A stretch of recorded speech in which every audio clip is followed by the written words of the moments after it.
11절에서 14절 말씀까지 구약성경 550쪽에 있습니다. 열왕기상 19장 11절에서 14절 말씀까지 우리 함께 믿음으로 합독하게 하도록 하겠습니다. 여호와께서 이르시되 너는 나가서 여호와 앞에서 산에 서라 하시더니 여호와께서 지나가시는데 여호와 앞에 크고 강한 바람이 산을 가르고 바위를 부수나 바람 가운데에 여호와께서 계시지 아니하며 바람 후에 지진이 있으나 지진 가운데에서도 여호와께서 계시지 아니하며 또 지진 후에 불이 있으나 불 가운데에도 여호와께서 계시지 아니하더니 불 후에 세미한 소리가 있는지라 엘리야가 듣고 겉옷으로 얼굴을 가리고 나가 굴 어귀에 소매 소리가 그에게 임하여 이르시되 엘리야야 네가 어찌하여 여기 있느냐 그가 대답하되 내가 만군의 하나님 여호와께 열심히 유별하오니 이는 이스라엘 자손이 주의 언약을 버리고 주의 제단을 헐며 칼로 주의 선지자들을 죽였음이오며 오직 나만 남았거늘 그들이 내 생명을 찾아 빼앗으려 하나이다. 아멘. 우리가 드리는 예배는 우리 인간이 가질 수 있는 최상의 가치입니다. 우리 인간이 가질 수 있는 최상의 가치가 뭘까? 곰곰이 생각해 보면 사실 예배밖에 없다는 것이요. 왜냐하면 하나님께서 우리를 그렇게 지으셨기 때문에 그래요. 가장 아름다운 인간은 뭐냐?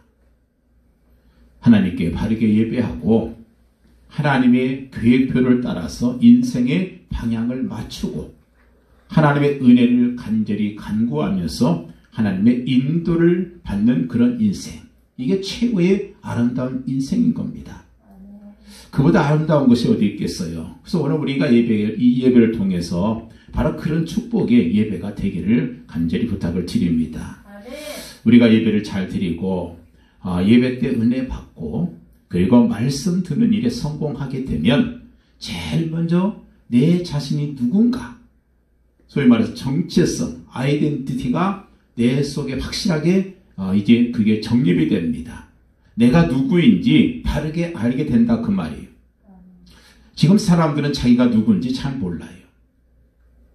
그래서 분명히 우리 인간은 하나님의 형상대로 지음받은 영적인 존재임에도 불구하고 마치 짐승처럼 살아가요. 세상적인 가치관을 가지고 오직 육신만을 살아가고 썩을려 떡을려 살아가고 심지어는 짐승보다 더 못한 그런 삶을 사는 사람도 굉장히 많다는 거예요. 그러니 열심히 살아도 그 삶이 공허하고 그저 허무하고 이런 인생이 될 수밖에 없는 거죠. 여러분 하나님께서 창조 이전에 그 영적인 그 상황, 우주의 상황이 어떻습니까? 세 가지 단어로 요약이 됐잖아요. 땅이 혼돈 속에서 공허하고 흑암이 깊음이 있더라. 이게 우리 인간을 지으시기 전에 이 우주의 모습, 세상의 모습이 그랬어요. 공허, 혼돈, 그리고 흑암. 여러분 그런데 우리가 하나님께서 지으신 그 형상을 따라 살지 않게 되면 결국은 그런 인생이 될 수밖에 없는 거지. 어떤 사람 보면 자기 자신에 대해서 너무 낮은 자존감을 갖고 있어요. 그래서 자기를 비하합니다. 자기를 학대하고 그리고 자신이 잘 못났다고 생각하고 자신은 정말 쓸데없는 인생이라고 생각하고 왜 그렇습니까? 몰라서 그래요. 왜냐하면 우리는 비록 부족한 것도 많고 연약한 것도 많고 실수도 많고 할 수 있는 일보다는 할 수 없는 일이 더 많기도 합니다. 그렇지만 한 가지 분명한 것이 있어요. 바울의 고백처럼 우리가 은혜 받고 나면 하나님의 은혜 속에 들어가게 되면 우리는 무엇이든지 할 수 있다는 거예요. 내게 능력 주시는 자 안에서 내가 무엇이든지 할 수 있다. 이 고백이 나와야 이게 정상이죠. 하나님께서 나와 함께 하신다면 생각해 보세요. 하나님께서 나와 함께 하신다면 내가 능력이 어떻든 내 수준이 어떻든 상관없어요. 모세가 능력이 있어서 그런 거 아니잖아요. 다윗이 능력이 있어서 그런 거 아닙니다. 그 상관없어요. 하나님께서 함께 하시니까 아무도 감당할 수가 없는 그런 인생이 되는 겁니다. 내가 진짜 구원받은 하나님의 자녀라면 하나님께서 나와 함께 계실 것이고 내 인생에 가장 좋은 계획을 갖고 인도하신다는 것. 이것만 발견하면 되는 겁니다. 진정한 내 삶의 목적과 이유가 그저 단순히 눈에 보이는 육신적인 것, 세상적인 것에 머물지 말고 하나님의 나라, 하나님의 뜻, 하나님의 영광, 하나님의 복음 여기에 맞추게 된다면 하나님께서 우리 삶 속에 축복 안 하실 수가 없잖아요. 분명히 축복은 하나님께로부터 오는데 그 복을 받기 위해서는 우리가 하나님의 그 뜻에 맞춰야 되지요. 근데 언제 이걸 깨닫게 되겠어요? 하나님의 뜻이 뭔지, 하나님의 계획이 뭔지, 나를 향한 하나님의 계획이 뭔지 언제 깨닫냔 말이에요. 그게 바로 예배 때예요. 말씀 받을 때 우리는 하나님의 뜻을 알게 돼요. 그렇습니다. 여러분 말씀 받고 정말 깨닫고 그때 하나님께서 내게 하나님의 뜻을 보여주시지, 그게 아니라 놀러가서 웃고 즐길 때, 예배 시간에 집에 앉아서 텔레비전 보면서 웃고 즐길 때, 그때 하나님께서 우리에게 뜻을 보여주지 않는단 말이에요. 하나님 앞에 나와서 말씀 듣고 기도하고 예배할 때 하나님께서는 그분의 뜻을 우리에게 보여주시는 겁니다. 그리고 말씀 듣고 깨달으면 우리가 거기서 기도 제목 붙들어야 돼요. 그 기도 제목 붙들고 우리가 현장에 나가게 되면 우리의 공예배가 우리 현장 예배로 연결이 되고 그 말씀이 내 삶 속에서 응답이 되면서 이 신학이라는 것이 관념이 아니고 이것이 사실이구나, 체험이구나, 이 깨달아지게 되면 그게 바로 신앙생활의 바로 묘미 아니겠어요? 우리 신앙생활 잘했던 우리 믿음의 선배들이 다 그렇게 했어요. 그저 머릿속에서 신앙이 아니라 그것이 가슴으로 내려오고 그것이 내 삶 속에서 행동으로 나오게 되고 그 삶이 되어질 때 거기서 놀라운 역사가 일어나는 거예요.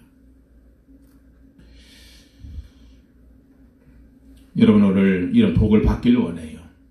내가 누구인지, 내가 이 땅에서 무엇을 하며 어떻게 살아야 되는지, 내가 왜 살아야 되는지, 내 자신과 내 진정한 삶의 목적과 이유에 대해서 여러분이 꼭 깨닫는, 말씀 뒤에서 깨닫는 그런 귀한 시간 되길 바랍니다.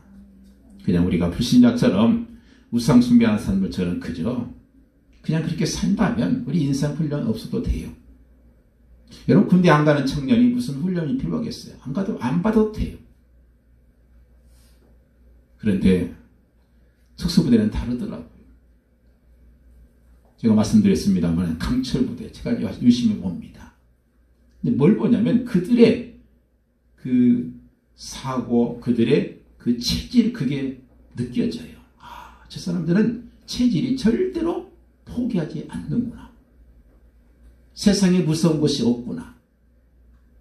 그게 그의 삶이고 그의 체질이고 그의 모든 인생관이었어요. 왜 그렇게 했어요? 훈련을 세게 받아서 그래요. 절대로 포기를 안 해요. 엄청나게 힘든 일임에도 불구하고 포기하지 않습니다. 그게 원래 타고난 것이겠는가? 아닙니다. 훈련의 결과지요. 여러분, 우리 하나님의 자녀는 이 땅에서 그냥 시시하게 새끼 잘 먹고 잘 살다가 그렇게 그냥 세상 떠나는 그런 인생이 아니에요. 하나님께서 우리를 이 땅에 보내신 것은 중요한 사명이 있습니다. 우리 하나님께서는 우리가 연약하고 부족하고 우리가 정말 보잘것이 없는 그런 삶이지만 그 삶을 통해서 하나님의 위대한 일이 성취되기를 원하신다는 거예요. 절대로 우리 자신에 대해서 과소평가하지 마십시오. 내 능력이나 내 수준, 내 환경 보고 낙심하지도 마십시오. 왜냐하면 나를 보내신 분은 만왕의 왕이신 창조주 하나님이기 때문에 그렇습니다. 그냥 눈에 보이는 썩어질 것, 눈에 보이는 것, 이것 살다 가는 그런 인생이 아니기 때문에는 훈련을 받아야 돼요. 영적인 훈련, 말씀 훈련을 받으라 그 말이에요. 우리가 살아가면서 여러 가지 문제도 있습니다. 또 위기도 주셔요. 또 하는 일이 안 될 때도 있습니다. 또 늦어질 때도 있어요. 왜 그렇습니까? 바로 그 과정, 그 단계를 통해서 더 하나님을 바라보고 하나님 앞에 더 엎드리고 더 기도하면서 그러면서 내 체질을 바꾸고 내 그릇을 키우기를 원하시는 하나님의 계획이 있다는 거예요. 이것이 그래서 축복인 거예요. 그래서 그런 사람에게는 문제가 와도 문제가 안 돼요. 위기가 와도 괜찮습니다. 좀 늦어져도 괜찮아요. 안 되는 것 같아도 괜찮습니다. 이것을 아니까 그게 누림이 되는 거죠. 우리 축복의 훈련 속에서 꼭 이런 역사가 있길 바라요. 성경은 말씀하잖아요. 육체의 연습은 약간의 유익이 있다. 어쨌든 연습하면요 많이 유익이 있어요. 영적인 훈련, 이 훈련은 이 생뿐만 아니라 내세까지 영원한 유익이 있다고 말씀합니다. 아멘. 그래서 우리는 이 영적 훈련 받아야 돼요. 말씀을 받아야 한단 말이에요. 왜냐하면 우리는 영적인 존재이기 때문이에요. 짐승이 아니에요. 영적인 존재, 하나님의 형상을 닮은 영적인 존재이기 때문에. 그리고 더 중요한 것은 이 세계가 하나님의 말씀으로 지어졌어요. 이게 영적인 원리가 있단 말이에요. 그래서 우리는 훈련 받아야 된다는 거죠. 육신의 훈련은 힘만 듭니다. 그러나 영적인 훈련은 힘이 나요. 힘든 게 아니고 힘이 나는 거. 이게 바로 영적 훈련인데 이 속에 들어가시길 바라요. 오늘 말씀은 우리 잘 아시는 엘리야의 얘기입니다. 자, 엘리야는 참 믿음이 좋은 사람이죠. 근데 엘리야에게는 두 가지 모습이 있어요. 하나는 이를 때 850명으로 싸워서 바알 선지자들, 아스라 선지자들 850명을 처리해버린 아주 영적인 군사, 아주 대단한 사람이에요. 불이 내리기도 하고 하늘에서 비가 내리기도 하고 내리지 않게도 하는 굉장한 영적인 정말 거인이죠. 그런데 또 한 모습이 있어요. 이렇게 봅니까? 좌절하고 낙심해서 너디나무 아래서 하나님 나 이제 그만 살고 싶어요. 나 죽고 싶어요. 좀 죽여주세요. 데려가 주세요. 이렇게 말하는, 이렇게 기도하는 정말 나약한 그런 모습이 있습니다. 그런데 우리의 모습도 마찬가지예요. 그래서 우리가 이처럼 신앙생활 하다가 낙심되고 허무하고 좌절될 때 우리가 어떻게 할 것인가? 오늘 말씀을 통해서 우리가 기쁨을 깨닫길 바라요. 엘리야는 고정관념이 하나 있었어요. 그게 뭐냐면 우상을 섬기는 모든 사람들 중에서 우리 나만이 신앙이 좋다. 그리고 그 뿌리 속에는 내 이 좋은 신앙을 보여주겠다. 그래서 갈멜산 전투가 시작이 된 겁니다. 그래서 1850명의 바알 선지자 아스라 제사장들을 그냥 순식간에 쓸어버렸죠. 비가 오기도 하고 안 오기도 하는 바로 그런 모습 속에서 거기에서 뭘 생각했냐면 내가 이런 능력과 권세를 행했기 때문에 이 아합과 이세벨 같은 그런 왕비가 자기 앞에 와서 무릎을 꿇을 거라 생각했어요. 그런데 이세벨이 뭐라고 전가를 보내냐? 내일 이맘때까지 내가 너를 죽이나 안 죽이나 봐라. 이 전령 한마디, 그 한마디에 무서워서 죽을까 봐서 낙담해서 실망해서 동굴 속으로 숨어버립니다. 그러면서 여호와여 내가 열심히 특심합니다. 이렇게 고백하고 있어요. 뿐만 아니라 그 엘리야는 큰 바람 속에 여호와 계시리라 이런 생각을 가졌어요. 큰 지진 속에 하나님이 계실 것이다. 큰 불 속에 하나님이 계실 것이다. 그런데 거기 하나님이 계신 것이 아니라 12절 말씀 보니까 세미한 소리가 들리는데 바로 그 소리 속에 거기에 하나님이 계셨다는 거예요. 아멘. 여러분 신앙생활 열심히 하는 거 참 중요합니다. 그러나 그 열심히 하다 보면 나중에 가서 좌절할 때가 와요. 우리는 언제 힘을 얻게 되느냐? 바로 하나님의 음성을 들을 수 있어야 돼요. 하나님의 그 세미한 음성을 들었을 때 우리 삶 속에 정말 힘이 나고 그 다음에 삶을 깨닫게 되는 것이죠. 그래서 우리는 정말 이렇게 엘리야처럼 그렇게 낙심할 수가 있고 고정관념 속에 빠질 수 있는 위험성이 많기 때문에 그래서 우리는 은혜 받아야 돼요. 그래서 은혜가 임하지 않으면 결국 그렇게 됩니다. 그래서 은혜 받는 방법은 세 가지예요. 예배와 그 다음에 말씀, 그리고 기도생활, 그리고 훈련. 바로 여기 있습니다. 이게 안 되면 이런 사람이 위에 올라가면 참 문제가 많아서 은혜를 못 받고 영적인 사실을 모르는 사람들이 위에 올라가게 되면 그 밑에 사람이 다 어렵습니다. 은혜를 깨달아야 돼요. 그래서 고린도후서 6장 1절에서 2절 말씀 보면 우리는 누구인가? 하나님과 함께 일하는 사람들이다. 아멘. 그래서 하나님의 은혜를 헛되이 받지 말아야 된다. 2절에 뭐라고 했냐면 보라 지금이 은혜 받을 만한 때요. 보라 지금은 구원의 날이로다. 그런 말씀을 해요. 아멘. 창세기 6장에도 보니까 8절에 네피림 시대 홍수 심판을 당할 수밖에 없는 노아는 여호와께 은혜를 입었더라. 그런 말씀이 있어요. 하나님의 은혜를 받았다. 이게 중요합니다. 노아가 은혜를 받으니까 살 길이 열리잖아요. 아멘. 내가 은혜 받으면 내 가족이 살 길이 열립니다. 내가 은혜 받게 되면 내 주변 사람이 살 길이 열리는 거예요. 그래서 내가 은혜 받는 것을 정말 우리가 게을러서는 안 된다는 거예요. 그렇게 대단했던 엘리야 3절에 보니까 그가 그 이 형편을 보고 낙심했다, 도망했다. 그런 말씀이 있어요. 여러분 우리는 자꾸 형편 내 자신을 보고 환경의 노예가 되지 않길 바래요. 그 환경을 정복하고 다스릴 수 있는 것이 우리 하나님의 사람들 아니에요. 너는 이 땅을 정복하고 다스리라. 이게 하나님께서 우리신 귀한 사명 아니겠어요?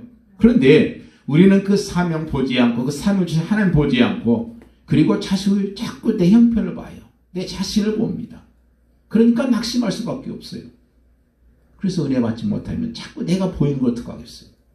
내 주변에 문제가 보이는 걸 어떻게 하는 말이에요?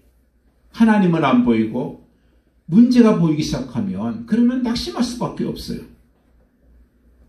그래서 우리 정말 자신의 목숨 부지하려고 그렇게 신앙 양심 팔아보는 사람이 얼마나 많습니까? 그래서 우리가 항상 주님 앞에 나서 은혜 받는 것을 갈망해야 돼요. 여러분 은혜가 뭡니까? 은혜란 말을 좀 이해를 했으면 좋겠어요. 마태복음 20장에 보면은 예수님께서 천국에 대한 비유로 말씀하시면서 일꾼에게 싹을 주는 그런 내용이 나와요. 그런데 예수님께서 하루 종일 일한 사람에게도 한 데나리온, 1시간 일한 사람에게도 한 데나리온을 주는 걸 보고서 하루 종일 일한 사람이 불평을 했습니다. 15절에 보면 예수님께서 뭐라고 이렇게 주인의 말씀을 하고 있냐면 내 것을 가지고 내 뜻대로 한 것이 아니냐 그렇게 말씀하고 있어요. 이것이 은혜예요. 여러분 그래서 응당 받을 것을 받은 사람은 은혜를 몰라요. 바리새인들이 은혜를 모르는 이유가 그거예요. 나는 내가 열심히 잘했다. 그러니까 은혜가 뭔지를 모르는 거예요. 자, 똑같이 한 데나리온을 받았어요. 근데 어떤 사람은 감사하고 어떤 사람은 불평합니다. 그 차이가 뭐겠어요? 은혜를 아는 사람은 감사하고 은혜를 모르는 사람은 그것을 은혜라고 생각하지 않기 때문에 감사가 안 나오는 거예요. 당연히 내가 받을 싹을 내가 받았다 생각하니까 불평이 오히려 나오는 거지요.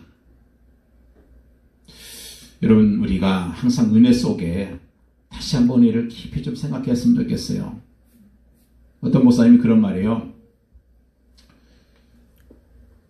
기도도 안 하고 금식도 안 했는데 예수 이름으로 기도했더니 귀신이 떠나가고 병자가 나았더라. 그게 은혜더라. 여러분 생각해 보세요.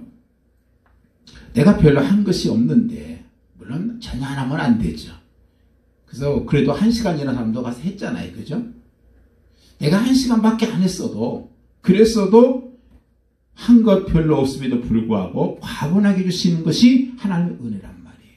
아멘. 그 은혜를 우리가 받기를 원한다는 깨닫는 것, 그거 깨닫지 못하면 그러면 참 문제가 많습니다. 로마서 4장 1절에 이런 말씀이 있어요. 2절에 만일 아브라함이 행위로서 의롭다함 받았으면 자랑할 것이 있었으려니와 아브라함이 하나님을 믿음에 이것이 저에게 의로 여기신 바 되었다.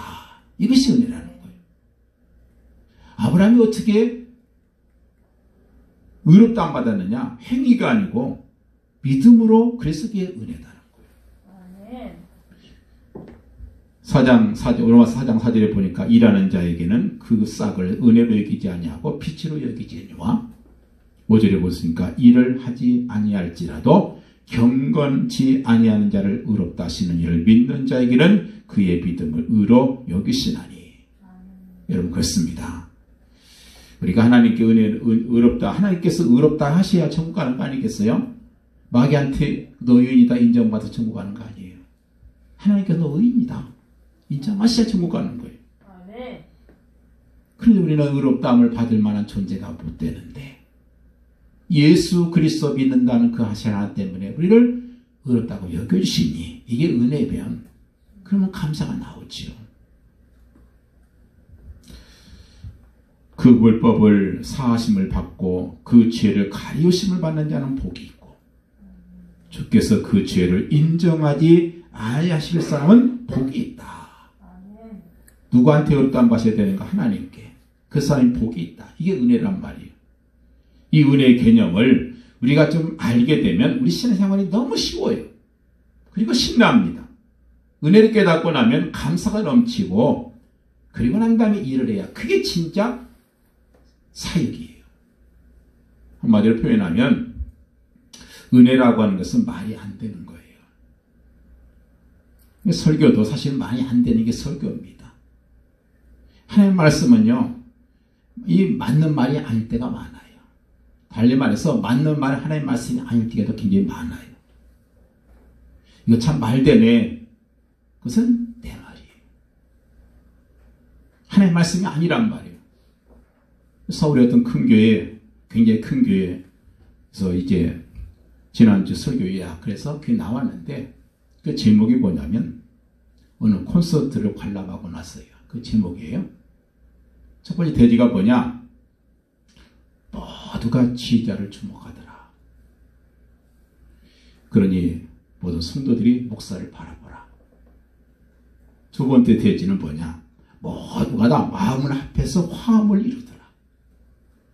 그러니 모든 교인이 한 마음이 돼서 같이 신앙생활해야 된다. 자, 3대지가 뭐냐? 각자가 제각기 다른 음성을 내서 아름다운 화음을 이루더라. 그러니 우리도 각자 달란트를 사용해서 아름다운 화음을 내는 교회가 되자.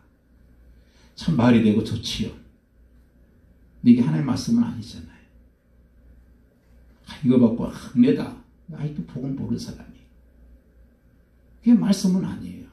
거기에 우리가 목숨 걸 필요는 없어요. 그렇지만 말이 안 돼도 하나님의 말씀은 거기 목숨 걸어야 돼요. 네.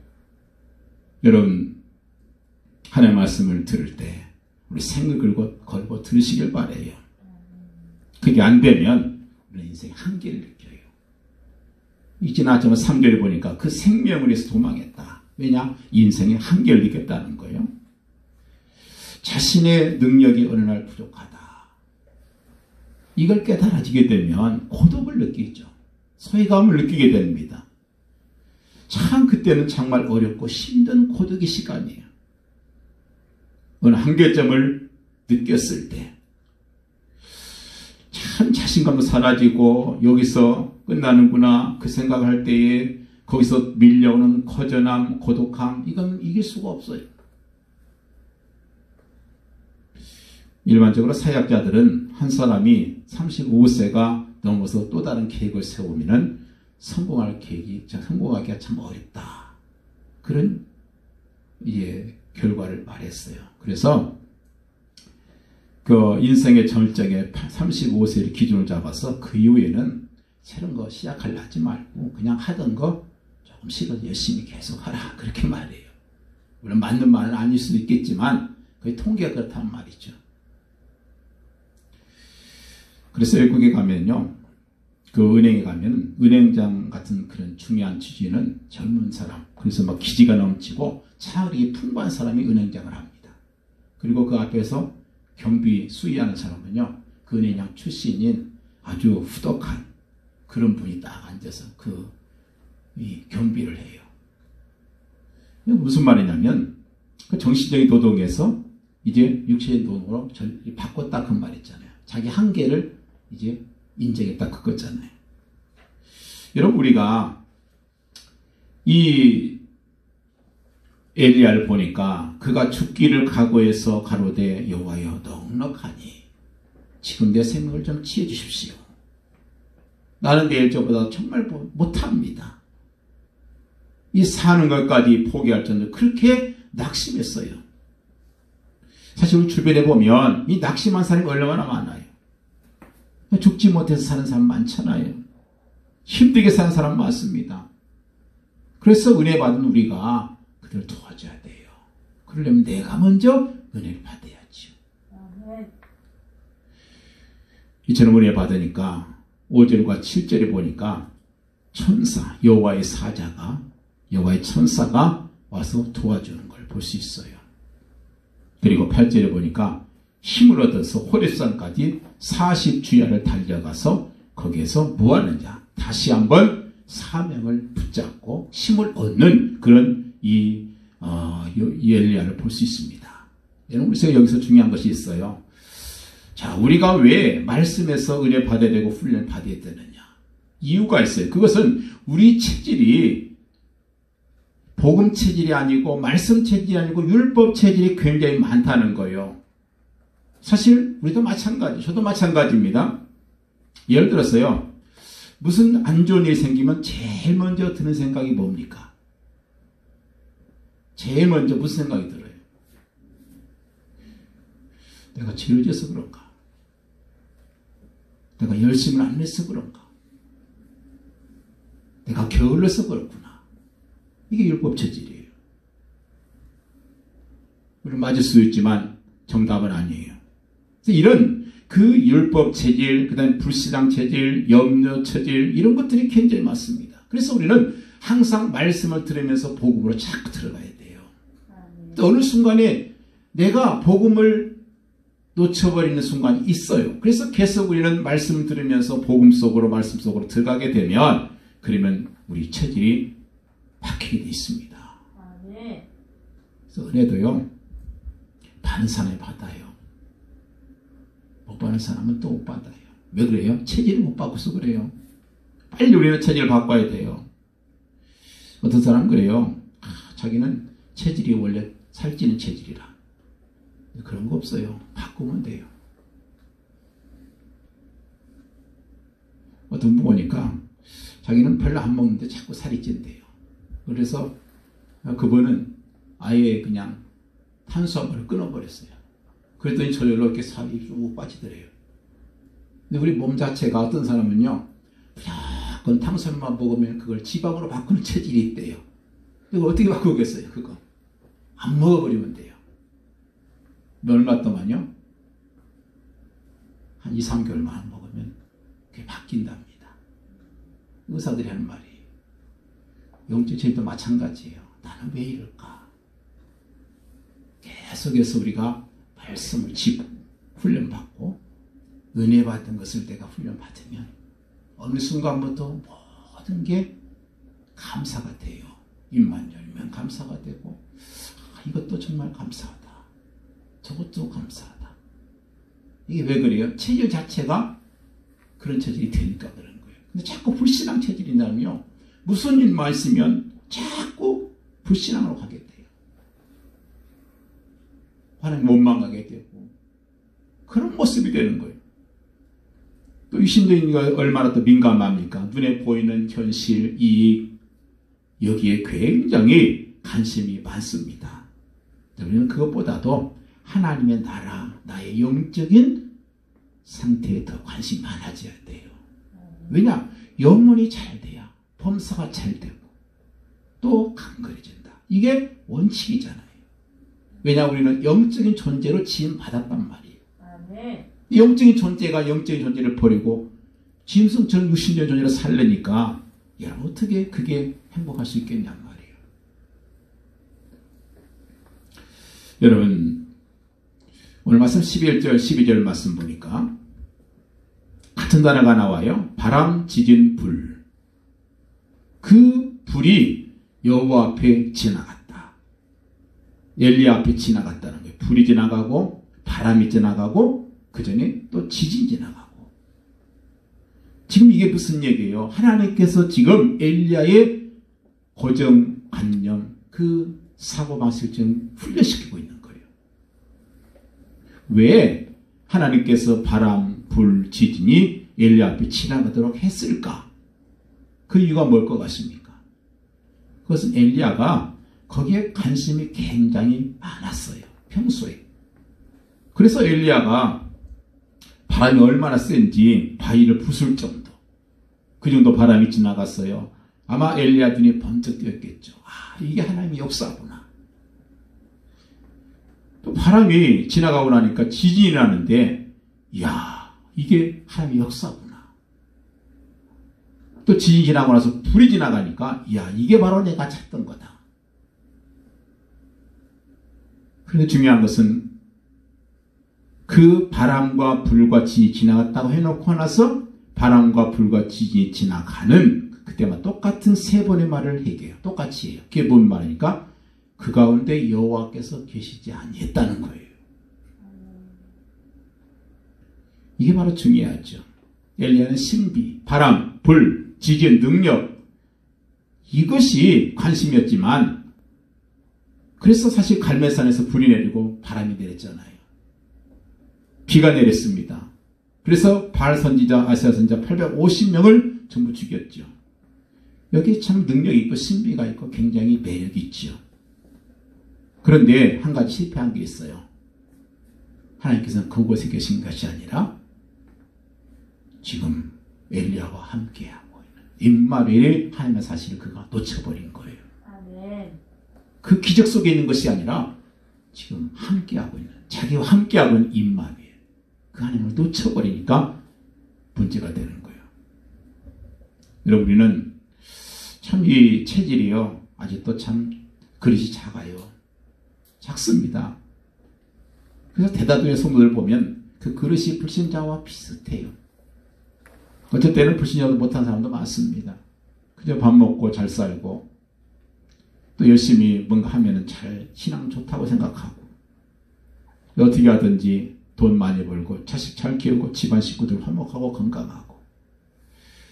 근데 이것은요 좀 안 좋은 얘기가 톱놈도 합니다. 다 해요 그거는. 우리 믿는 사람만 하는 거 아니에요. 다 그렇잖아요. 나쁜 사람은 다 그럽니다. 우리 관심 문제예요. 우리 관심이 거기에만 있으면 안 되죠. 우리 아이들 잘 되게 해주시고 내 사업 잘 되게 해주시고 이거는 다른 종교 신자들 다 합니다. 우리는 그것이 아니라 정말 내게 있는 모든 그 사건 모든 환경을 나의 훈련의 기회로 삼아야 돼요. 아멘. 우리가 이 문제를 통해서 어떤 응답을 받을 건지 이걸 생각하는 우리가 되길 바라요. 그래서 우리 믿음이 머리에서 가슴으로 삶으로 이렇게 이어지는 그런 역사가 있어야 돼요. 우리 신앙이 그저 관념이고 교리고 이런 믿음에서 지식적인 믿음에서 정말 사실적인 그 믿음으로 그렇게 바뀌어야 된다는 거예요. 그냥 머리로 갖는 신앙은 별로 의미가 없어요. 여러분 우리는 그동안요 이 영적인 것을 머리로 많이 듣습니다. 그러다 보니까 참 그 속에 힘이 없어요. 근데 어떤 분이요 이 머릿속에 있는 그 신앙이 삶 속으로 바뀌는 그런 역사를 체험하게 됐는데 어느 예수 이제 무당을 불러다가 구타하는 사람을 봤어요. 완전 귀신 들려서 시달리는 사람을 봤습니다. 그런데 그 사람에게 가서 예수 이름으로 그 사단 마귀를 향해서 명령했더니 나와버린 거예요. 거기에서 진짜 얼마나 정말 이거 믿음이라는 건 사실이구나. 이 깨달아지는 거 아니겠어요? 이제는 더 이상 누가 그렇다더라, 성경 보니까 그렇다더라가 아니라 정말 내가 증인이 돼야 돼요. 그래야 우리가 힘이 있습니다. 내가 해보니까 그렇더라. 그래서 훈련은 응답이고 바로 누림인 것입니다. 그래서 이런 훈련 받으시길 바래요. 오늘 말씀 12절에 보니까 중요한 말씀이 나와요. 세미한 소리가 있었다. 훈련, 이런 훈련을 받고 나니까 엘리야의 마음속에 이제는 어마어마한 기적을 베풀었던 엘리야가 너무 낙심에 대해서 좌절하고 있을 때에 훈련 받고 나니까 그때 세미한 음성이 들려요. 네. 여러분 지금 여러분들은 세미한 음성을 듣고 있습니까? 하나님의 음성을 듣고 있냔 말이에요. 매일같이 들어야 돼요. 이 세미한 소리를 들어야 되는데 세상에 너무 시끄러운 소리가 많아요. 환경의 소리, 감성의 소리, 내 욕망의 소리, 세상의 그 많은 지식의 소리들. 여러분 그 속에서 우리는 세미하게 들려오시는 하나님의 음성을 듣길 바랍니다. 그러기 위해서는 우리가 조용히 훈련 속으로 들어가야 돼요. 말씀 묵상하고 오늘 들은 말씀 깊이 생각하면서 하나님의 세미한 음성을 꼭 들으신 여러분 되기를 바라요. 이 세미한 음성을 듣고 나니까 뭐가 됐습니까? 두 가지를 깨닫게 돼요. 하나는 엘리야는 나 혼자입니다. 그런데 뭐라 그래요? 너 혼자가 아니다. 지금 소 12거리를 명예를 메고 바치를 갈고 있는 엘리사가 바로 너희 후계자고 너희 동역자다. 그리고 7,000명이 지금 너와 함께하고 있다. 너희 친구가 있고 너를 도와주는 사람이 있을 것이다. 그러니 너는 고독해 할 필요도 없고 왜 혼자 못 살겠습니다. 그렇게 해서 나 혼자를 생각하니까 고독하고 한계를 느끼니까 죽고 싶다 그 말이 나오는 거잖아요. 근데 그게 아니다. 내 주변에 깊은 눈을 보고 보면은 주변에 너를 돕는 사람이 많이 있을 것이다. 네. 그걸 깨달으라는 거예요. 여러분 신앙생활하면서 또 살아가면서 나 혼자다. 외로움 고독감 느낍니까? 그렇지 않아요. 주변에 여러분 생각하고 기도하는 사람이 많습니다. 그리고 무슨 일 있으면 도와줄 사람이 많아요. 그걸 깨닫게 돼요. 언제요? 하나님의 세미한 음성을 듣고 나니까 깨달아지는 거예요. 전에는 몰랐어요. 막 기적이 일어나고 불이 내려고 그럴 때는 몰랐어요. 자기 혼자인 줄 알았어요. 그런데 하나님의 음성 듣고 말씀을 듣고 은혜를 받고 나니까 달라지는 거예요. 아, 나 혼자가 아니구나. 더 중요한 것은 하나님께서 함께 하신다. 일만 이랬구나. 내가 미처 깨닫지 못했는데 나와 함께하고 계신 분이 있었구나. 그러면서 조용하게 여러분 세미한 음성이라는 거 보겠어요? 그냥 가까이 계신다 그 말 아니에요. 멀리 계시면 크게 말씀해야지요. 근데 가까이 있으면 크게 할 필요 없잖아요. 어떤 분이 그런 얘기예요. 왜 저 사람은 기도할 때마다 막 큰 소리인지 모르겠다. 하나님이 저기 멀리 계시는가 보다. 근데 조용히 사람은 조용히 속으로 기도해도 하나님이 들으신 걸 다 아니까. 왜냐? 내 안에 계시니까. 여러분 그렇습니다. 세미한 음성을 듣고 나니까 아, 돕는 사람이 있구나. 두 번째는 뭘 깨달아요? 아직도 내가 할 일이 있다는 거예요. 내 사명이 있는데 왜 너 지금 죽겠다고 그러냐. 아직도 할 일이 많은데. 그래서 거기 보면은 뭐 얘기를 하잖아요. 가서 하사엘, 에우, 그 다음에 또 엘리사를 기름 부어서 세워라. 네가 왕을 세워야 할 일이 있고 두 나라의 왕을 세워야 할 책임이 너의 사명이 있는 것이고 너의 후계자를 세워서 함께 일할 사람을 세워야 되는데 왜 죽겠다고 앉아있느냐 그 말이에요. 그래서 하나님의 음성을 듣고 나면 은혜를 받고 나면요 내가 할 일이 막 보여요. 어떤 한 미국 청년이 한국 사람들을 굉장히 부러워한답니다. 왜냐하면 한국에는 아직도 할 일이 산재이기 때문이다. 경제계, 정치계, 또 사회계, 종교계에서 어느 곳이든지 할 일이 무진장이 몰려있다는 거예요. 그걸 못 보니까 우리가 자꾸 실망하는 거죠. 이 세상은 참 아름답습니다. 이 세상 자체가 아름다운 게 아니라 하나님의 사랑이 그 속에 있기 때문에 아름다운 세상이에요. 우리는 여기서 정말 분명히 깨달아야 됩니다. 생각만 하는 사람은 고독해요. 그런데 뛰는 사람은 고독이라는 게 없어요. 그래서 우리는 생각하고 뛸 것이 아니고 뛰면 생각해야 돼요. 하나님께서 왜 뛰라고 하셨을까? 논리가 아니라 행동. 이것이 우리 신앙 아니겠어요? 가만히 앉아서 있는 게 아니에요. 이 정신질환 그 조사 통계를 보면은요, 이 정신질환이 남자보다도 여자가 더 많대요. 그만큼 여자들이 좀 한가하다는 얘기겠죠? 그런데 여성 중에서도 독신 생활하는 사람에게 더 수치가 제일 높대요. 근데 기혼 여성 중에도 보니까 아이를 하나 가진 사람보다도 이 5 이상 딸린 주부에게는 정신병이 없대요.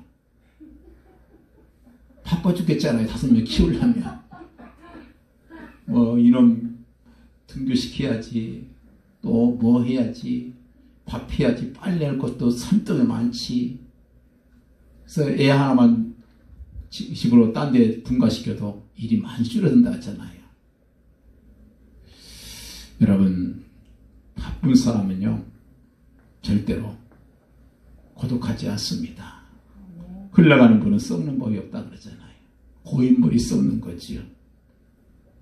여러분, 우리 참 너무 한가해서 그래서 내 속에 고독이 있고 불평이 있다면 여러분 할 일을 찾아보세요. 많습니다. 제가 교회 리모델링을 시작한 계기가 바로 그거였어요. 어느 날 마음속에 너무 허전하고 공허한 거예요. 내 뜻대로 안 되는 것이 많으니까. 내가 기도해서 하나님, 내가 너무 이래서 내 속이 허전합니다. 앞으로 누구든지 저에게 뭔가를 도움을 요청하면 무조건 예스하게 해주십시오. 그 기도하자마자 이틀도 안 되고 바로 도움이 오더라고요. 그러다 보니까 지금은 이제 많은 사람들이 참 저를 좋아합니다. 도와주니까. 여러분, 우리 환영하지 않는 사람, 우리 거기 찾아가지 말고 불평하지 말고 환영하는 사람한테 가면 돼요. 전도도 마찬가지예요. 문이 막힌 곳으로 뛰려고 하지 말고 열린 곳으로 가면 돼요. 두드릴 것도 없이 가능한 것을 향해서 열심히 뛰는 것. 나에게 향하신 하나님의 구체적인 부름을 찾아서 그것을 뛰는 것이, 그래서 기회만 있으면 얼굴 매려고는 고독의 사슬로부터 자유로울 수 있는 게 바로 그거예요. 하나님께서 고독한 자에게 주신 복음이에요.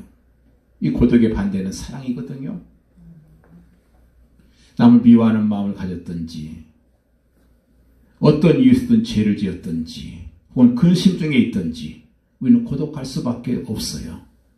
쓸데없는 욕망, 썩어지는 그런 그 욕심 가지고 사는 동안 고독할 수밖에 없습니다. 그래서 우리는 사랑해야 돼요. 내 앞에 죽음이 온다 할지라도 그 죽음까지도 사랑하면 돼요. 사랑하는 자는 고독하지 않습니다.